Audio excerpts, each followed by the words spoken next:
Planning poker is an iterative way of estimating with a team. The way it works is that everybody sits at a large table and everyone has a deck of cards. Each deck of cards has one card for each potential story point value.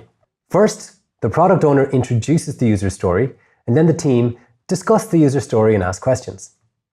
Then, each team member places a card face down with their estimate, and this means that nobody else knows what the other team members are estimating. Then, all the cards are turned over simultaneously. If the estimates are all equal, then we have a consensus and an agreed estimate. If not, then the team members who put down the highest estimate and the lowest estimate are asked, why did you estimate so high and why did you estimate so low?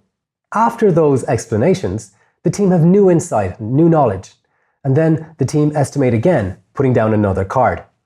This continues until everyone is putting down the same card, i.e. has the same estimate, or just agrees that a certain estimate is fine by the team. There are two main benefits to planning poker. Firstly, we leverage the insight and knowledge of each team member. And secondly, every member of the team agrees with the estimates that have just been produced.